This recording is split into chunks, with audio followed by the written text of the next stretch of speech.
사람이 밭에서나 포도원에서 짐승을 먹이다가 자기의 짐승을 놓아 남의 밭에서 먹게 하면 자기 밭에 가장 좋은 것과 자기 포도원에 가장 좋은 것으로 배상할지니라. 불이 나서 가시나무에 댕겨 낫갈이나 거두지 못한 곡식이나 밭을 태우면 불 놓은 자가 반드시 배상할지니라. 사람이 돈이나 물품을 이웃에게 맡겨 지키게 하였다가 그 이웃 집에서 도둑을 맞았는데 그 도둑이 잡히면 갑절을 배상할 것이요, 도둑이 잡히지 아니하면 그 집 주인이 재판장 앞에 가서 자기가 그 이웃의 물품에 손댄 여부의 조사를 받을 것이며, 어떤 잃은 물건, 즉 소나 나귀나 양이나 의복이나 또는 다른 잃은 물건에 대하여 어떤 사람이 이르기를 이것이 그것이라 하면 양편이 재판장 앞에 나아갈 것이요, 재판장이 죄 있다고 하는 자가 그 상대편에게 갑절을 배상할지니라.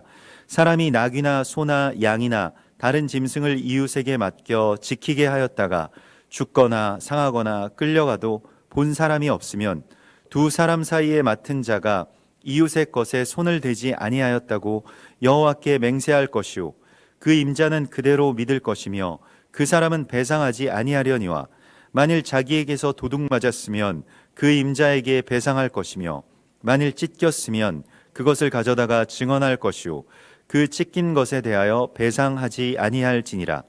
만일 이웃에게 빌려온 것이 그 임자가 함께 있지 아니할 때에 상하거나 죽으면 반드시 배상하려니와, 그 임자가 그것과 함께 있었으면 배상하지 아니할지니라. 만일 새 낸 것이면 새로 족하니라.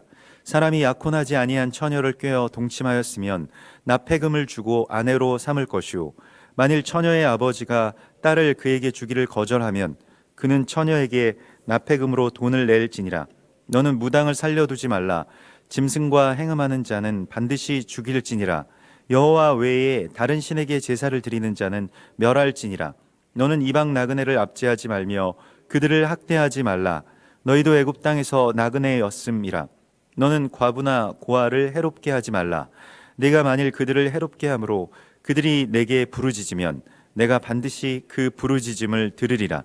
나의 노가 맹렬함으로 내가 칼로 너희를 죽이리니 너희의 아내는 과부가 되고 너희 자녀는 고아가 되리라. 네가 만일 너와 함께한 내 백성 중에서 가난한 자에게 돈을 꾸어주면 너는 그에게 채권자 같이 하지 말며 이자를 받지 말 것이며, 내가 만일 이웃의 옷을 전당 잡거든 해가 지기 전에 그에게 돌려보내라. 그것이 유일한 옷이라.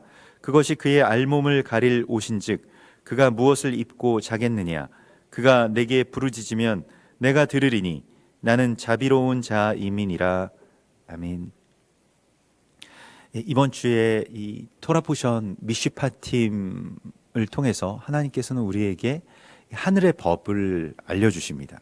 하나님의 나라를 살아가는 권세가 바로 이 미슈파 팀 가운데 있고, 하나님의 생명 또 하나님의 나라의 백성으로서 우리가 살아가는 그 실제의 이야기들을, 실제의 삶에서의 이야기들을 우리에게 말씀하시고 있습니다. 특별히 사람과 사람 사이에 법에 관한 말씀들이 줄을 이루고 있고요. 이게 613개의 그 규례들 가운데서 이제 토라포션의 오늘 이 미슈파 팀의 장을 통해서 이제 그 쉬운 7개의 그러한 이 토라 이 규례들이 이제 선포되고 있고, 그것은 다 우리가 이웃을 어떻게 사랑할 것이냐라고 하는 것에 대한 하나님 나라의 법을 우리 가운데 말씀하시고 있습니다. 그래서 이 배상에 관한 그 법을 어제에 이어서 우리가 오늘도 나누는데, 이 배상이라고 하는 것을 이제 그 살람이라고 해서, 이 살람은 샬롬에서 나온 말이고요. 첫 번째의 뜻이 안전하다라고 하는 뜻이고, 또 완성하다라고 하는 뜻이고요. 또 그게 평강을 주는 것, 혹은 그것으로 인하여서 이제 배상한다라고 하는 그런 뜻이 되겠습니다.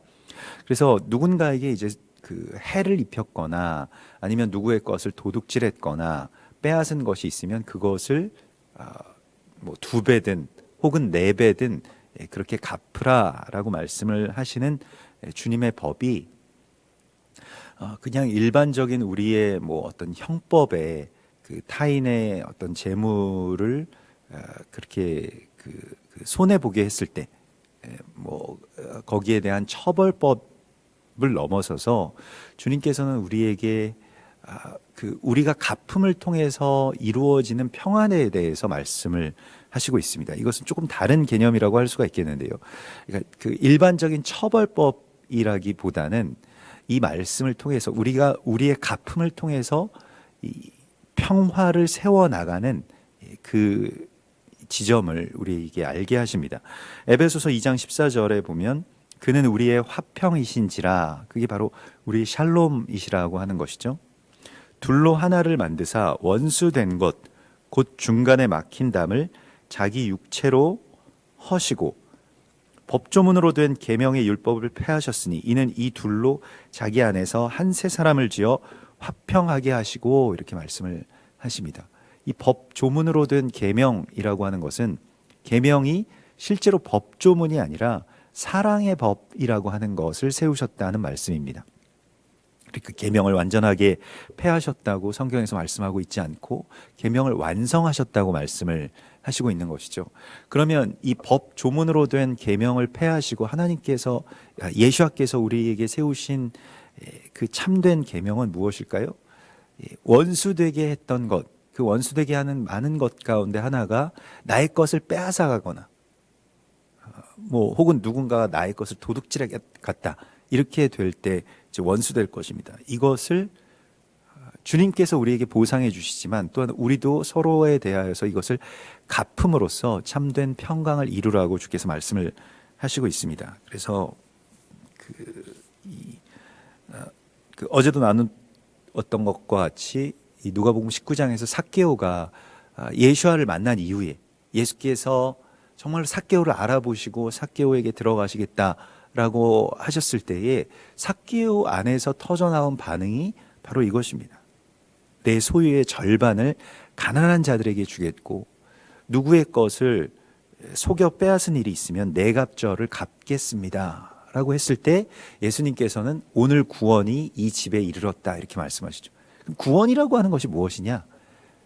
그냥 우리가 예수를 믿으면 천국 간다 라고만 알고 있었던 그 구원의 이야기가 실제로는 우리가 그 천국이라고 하는 것이, 우리가 그렇게 천국에 들어왔다라고 하는 것이 이제 내가 갚아야 될 것이 있구나, 내가 누군가에게 갚아야 될 그런 빚진 자이구나 라고 하는 것을 깨닫고 실제로 갚아 나가는 것, 이것이 하나님의 나라의 백성의 깨달음이자 사명이라고 말씀을 하시고 있습니다.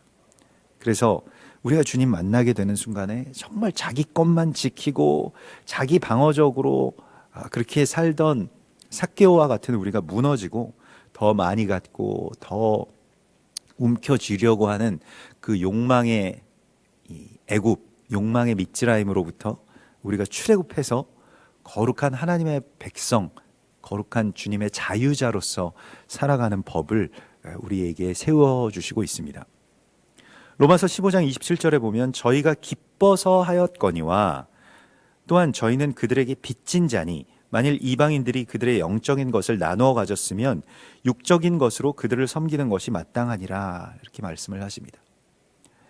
그래서 우리가 이방인으로서 유대인들에게 거룩한 것을 나누어 준 것에 대하여서 갚는 것이 마땅하다, 그것을 그냥 의무로 하는 것은 자유가 아니죠.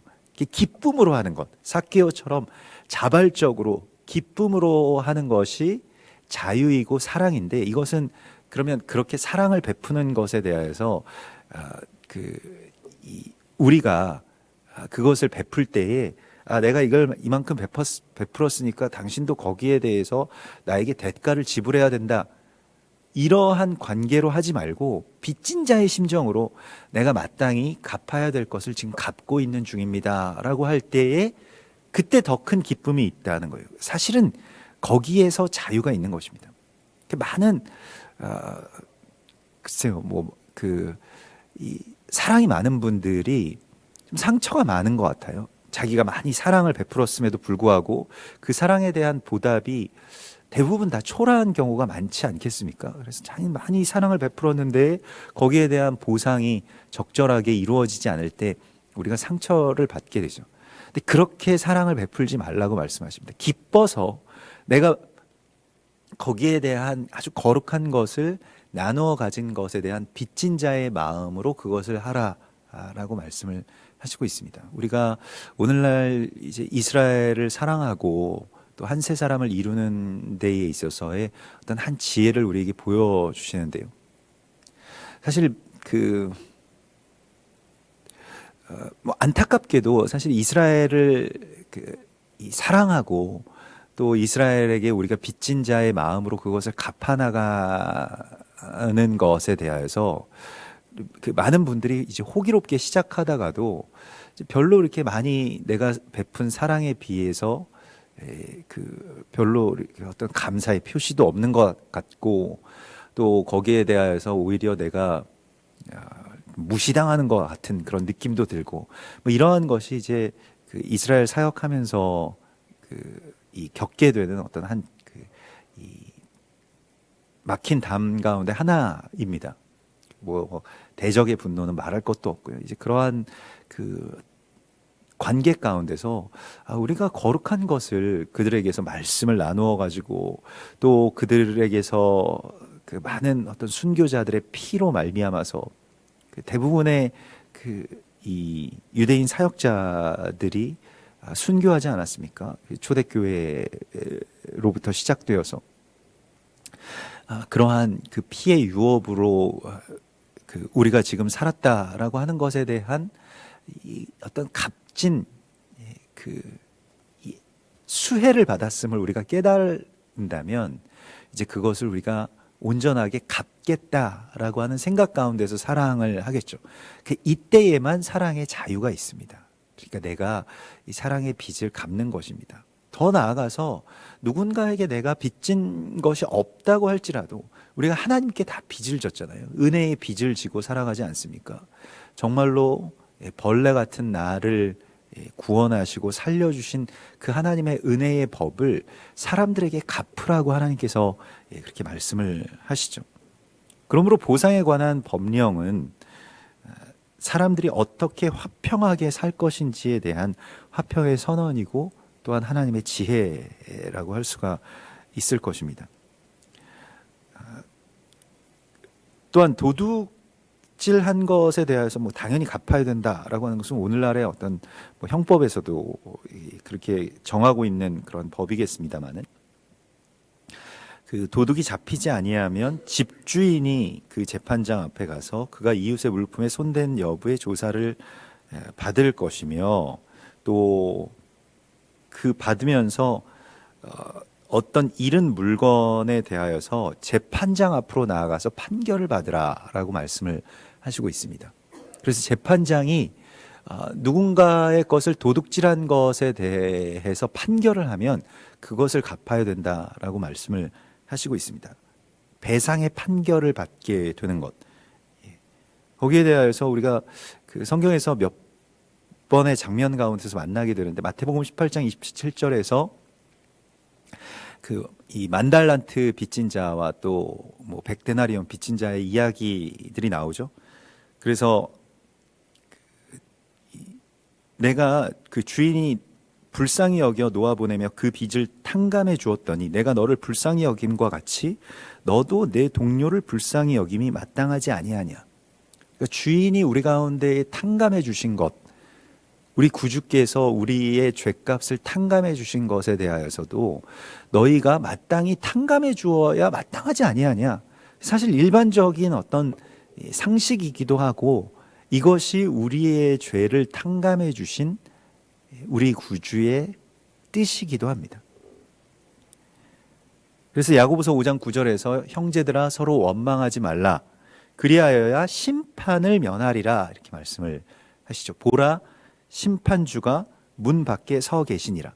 이렇게 재판장 앞에 우리가 이 판결을 받기 위해서 지금 나아가는데 그 나아가서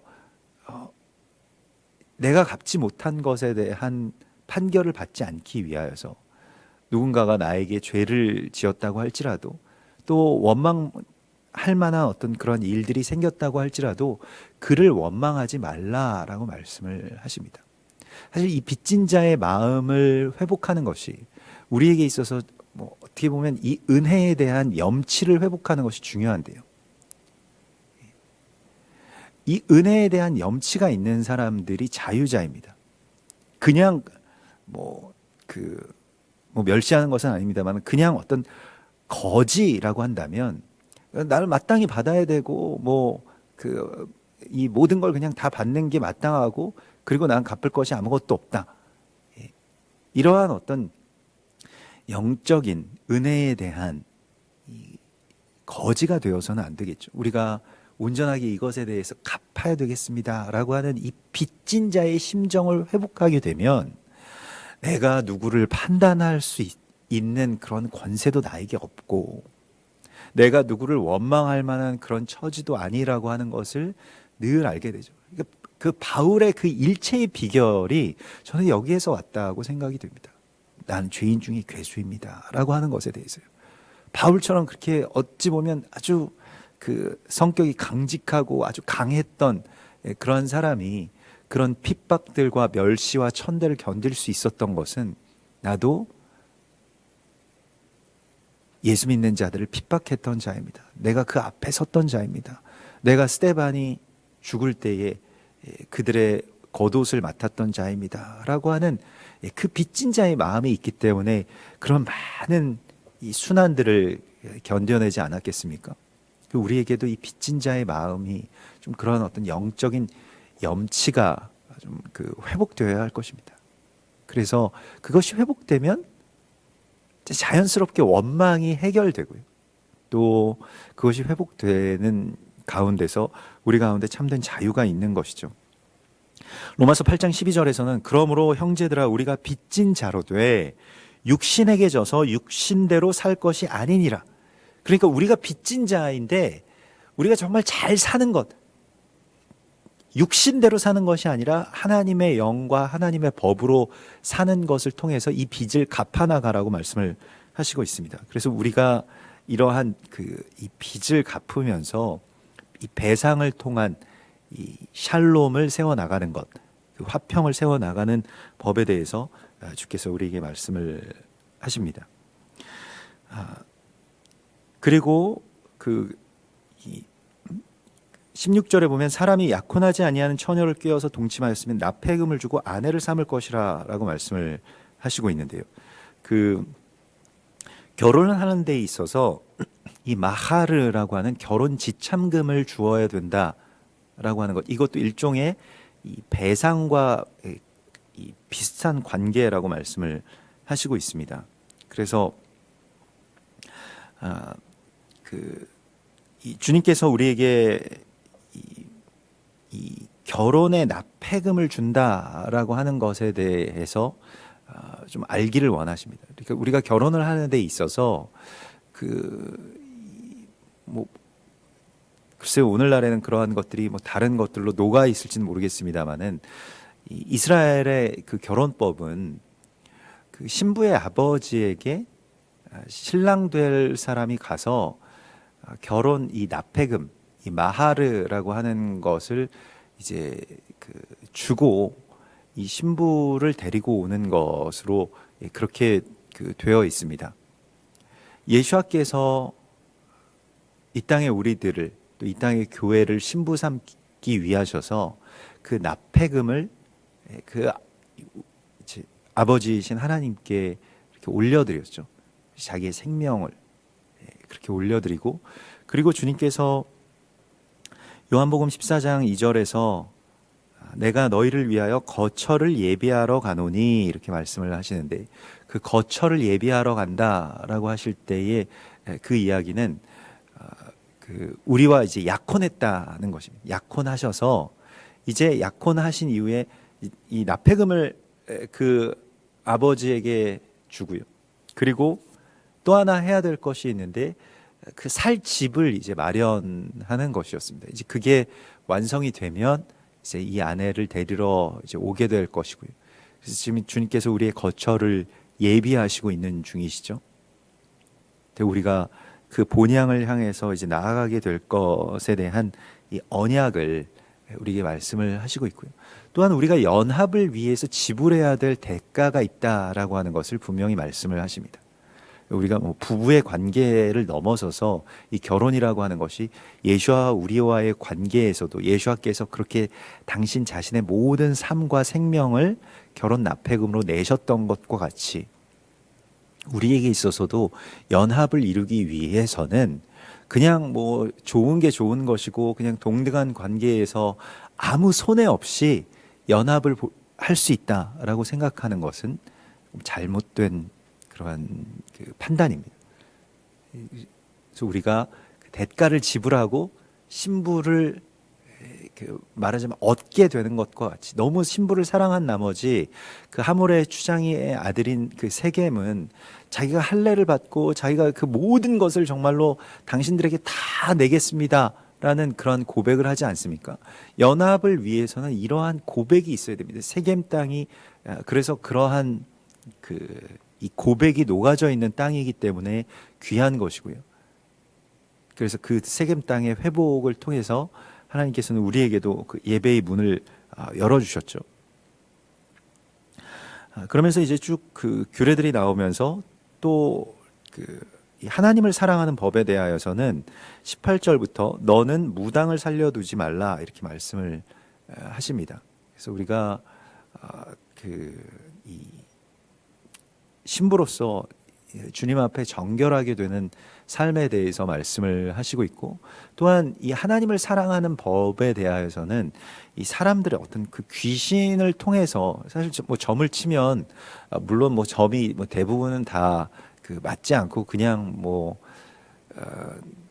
정말 미신적인 것이기도 하겠습니다만은 그 귀신이 역사해서 귀신이 막 활동을 하면서 알려주는 그러한 경우도 많이 있죠. 뭐 그래서 우리가 뭐 신내림을 받았다.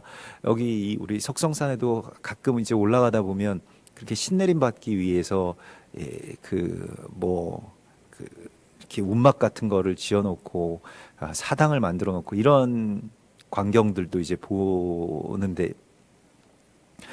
이제 그렇게 이 대적의 어떤 그 귀신들을 통해서 뭐 현재를 알게 되고 뭐 과거를 알게 되고 뭐 미래에 대해서는 이 대적이 온전하게 그렇게 예측을 할 수가 없지만은 그래도 뭐 그러한 것들을 이제 종합해서 뭐 그렇게 판결을 해주는 이러한 어떤 이 점 복술 이러한 것에 우리가 굉장히 오랫동안 그렇게 굴복해 왔죠.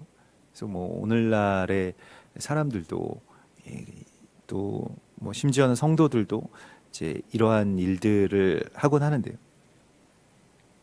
주께서는 이러한 자를 또 이러한 요소들을 우리 안에 남겨두지 말라고 말씀을 하십니다. 그러한 어둠의 영을 통해서 활동하는 그 모든 것들을 내 안에서 용납하지 말라, 우리 안에서 용납하지 말라고 말씀을 하십니다.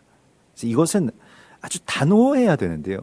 사실은 우리가 이제 연합을 하는 것과 이 혼합되는 것에 어떤 명확한 기준점이 있습니다. 그래서 이제 고린도전서는 그것을 세우기 위해서 아주 여러 가지 혼란 가운데서 그것을 세우는 그러한 지혜들을 우리 가운데 보여주고 있는데요. 하나님의 사람이 어찌 바알이나 벨리알과 함께 할 수 있겠느냐? 빛이 어떻게 어둠과 사귈 수가 있겠느냐라고 말씀을 하시면서요.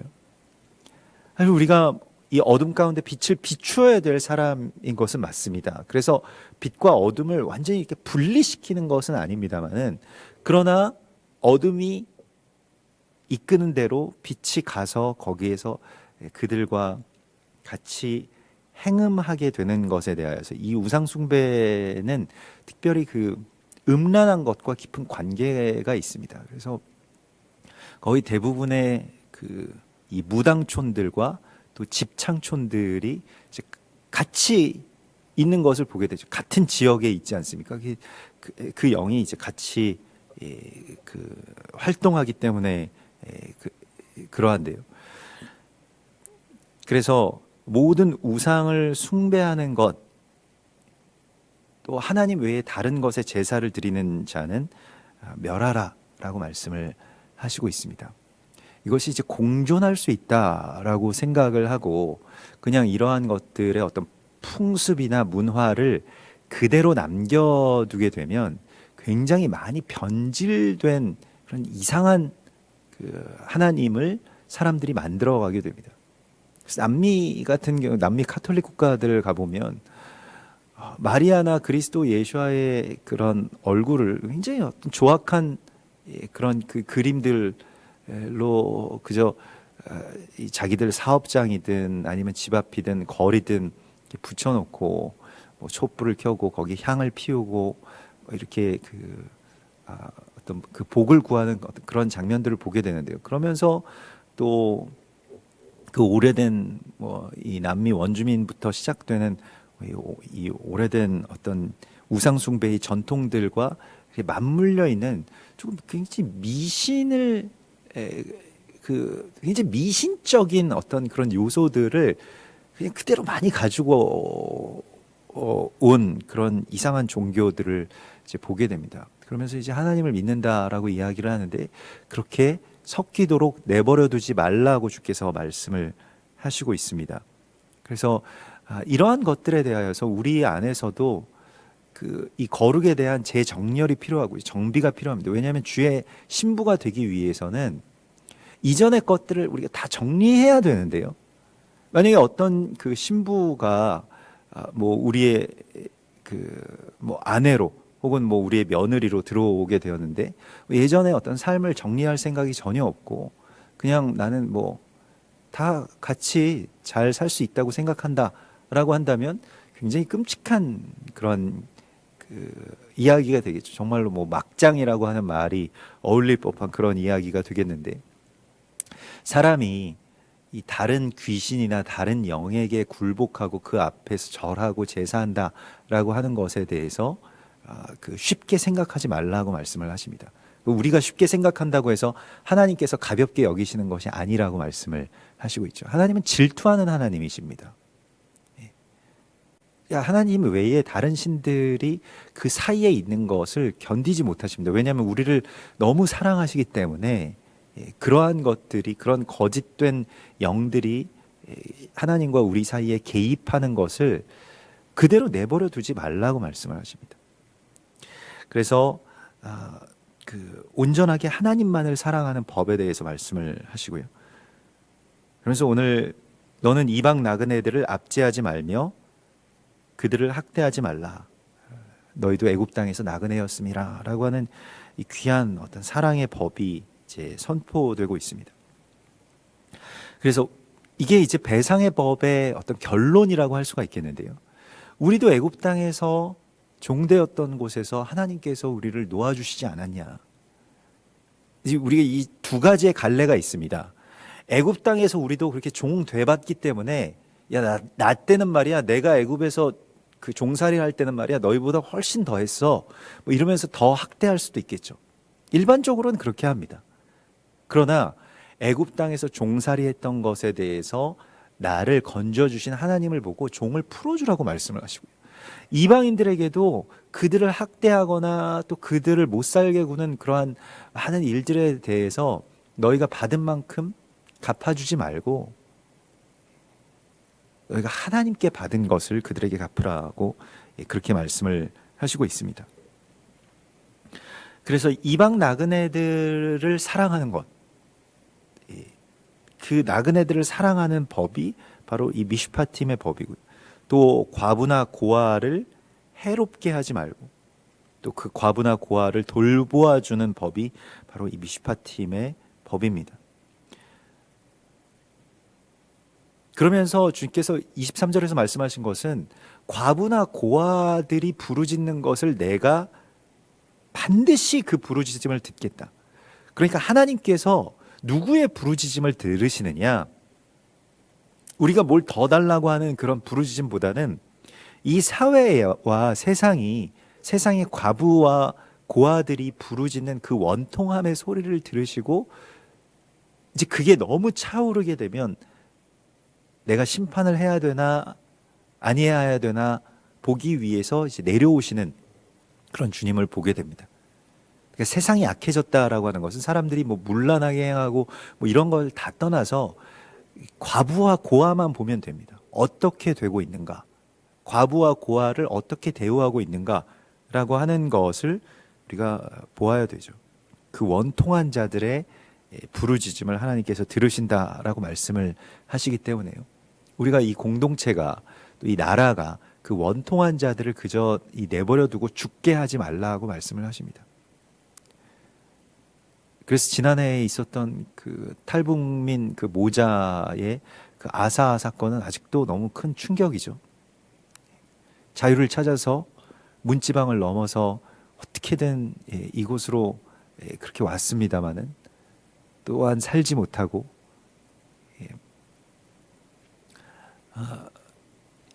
그렇게 그 아들과 어머니가 죽어간 그런 사건들은 뭐 그 구체적인 어떤 정황이나 사정의 여부를 떠나서 참 우리에겐 너무나도 큰 충격이고 또 우리의 아픔입니다. 우리가 누구를 탓하고 뭐가 잘못됐다, 누가 잘못하고 있다라고 말하기 이전에 우리 자신의 사랑이 거기까지 미치지 못함에 대한 안타까움을 우리가 가져야 할 것입니다. 거기에 대한 우리의 회개가 있어야 될 것이고요. 또한 거기에 대한 우리의 갚음이 우리 가운데 있어야 될 것입니다. 하나님께서는 이 피의 호소들을 들으신다고 말씀을 하시죠. 그래서 이것을 또한 우리가 갚아 나가야 되고 또 이것을 위하여서 우리가 무엇을 해야 될지를 하나님 앞에 또한 구하고 어떻게 해서든 고아와 과부들을 살리고 또 이방 나그네들을 위해서 사는 그러한 나라를 세우라고 말씀을 하십니다. 그래서 우리나라에 들어와 있는 외국인 노동자들이나 아니면 북한의 뭐 탈북민들이든 또 많이 입양되어서 해외로 그렇게 나아갈 수밖에 없는 우리 고아들이든 우리가 다 품지 못한 그런 원망이 하나님께 들리지 않도록 우리가 더 많은 사랑을 베풀고 또 더 많은 그러한 헌신을 하라고 주께서 말씀을 하시고 있습니다. 또한 너희는 누군가에게 꾸어주더라도 이자를 받지 말고 채권자 같이 해서 내가 그거보다 더 받아내야 되겠다고 이자를 받지 말고 또 나중에는 그것을 완전하게 다 풀어주고 그 채권자 행세로 그의 모든 어떤 육체나 또한 그러한 마음을 그렇게 구속하지 말라라고 주께서 말씀을 하십니다. 내가 만일 이웃의 옷을 전당 잡거든 해가 지기 전에 그에게 돌려보내라 이렇게 말씀을 하십니다. 그래서 힘없는 사람들이 이 옷을 전당 잡히는 경우가 많이 있었는데요. 그 당시에는 그래서 전당 잡히고 이 겉옷이 비싸기도 했고 또 겉옷이 없으면 밤에 자는데 그 겉옷이 이불 역할을 하기 때문에 이불 없이 그냥 이 찬 데서 자야 되는 그 가난한 사람들의 경우에는 옷을 어떻게든 다시 찾아와야만 잠을 청할 수 있는 그러한 상황입니다. 그런데 이 밤새 나가서 일거리를 찾아도 찾지 못하고 그래서 그날 이 먹을 빵을 위해서 옷을 전당 잡혔던 이 가난한 사람들의 옷을 그냥 저녁이 되면 다시 그냥 돌려주라고 말씀하세요. 그냥 탕감해 주어라 라고 말씀을 하십니다. 그 사람은 그 옷이 없으면 무엇을 입고 자겠느냐. 오늘 이 말씀이죠. 무엇을 입고 잘 수가 있겠느냐. 그걸 생각하라는 거예요. 우리가 누군가에게 빚을 꿔줘서 뭐 빚쟁이가 되고 그렇게 해서 그걸 받아내야 되겠다라고 생각하는 순간 마음이 굉장히 강팍해지게 되죠. 그러나 그러한 지점 가운데서 어떻게 하면 빚을 탕감해 줄 수 있을까를 생각하라. 또 그의 처지를 생각하라라고 말씀을 하시고 있습니다. 물론 모든 빚을 우리가 이 탕감해 주는 것이 우리에게 있어서의 어떤 법이 아니고 그래서 아모스서에 보면 이스라엘이 멸망하게 되는 원인에 대하여서 아모스서 2장 7절에 힘없는 자의 머리를 티끌 먼지 속에 발로 밟고 모든 제단 옆에서 전당 잡은 옷 위에 누우며 그들의 신전에서 벌금으로 얻은 포도주를 마심이니라. 그래서 우상숭배와 어떤 일들이 우상숭배가 있게 되면 사랑의 법이 파괴되기 때문에 이러한 그 전당 잡은 옷 위에 그 전당 잡은 옷을 가지고 가서 신전 창기들과 어울리는 이스라엘 백성들을 하나님께서 직면하게 해주십니다. 그런 일들이 있다는 거예요. 그런 사회에 악이 일어나고 있다는 것입니다. 그것으로 인하여서 이스라엘은 멸망했다는 것입니다.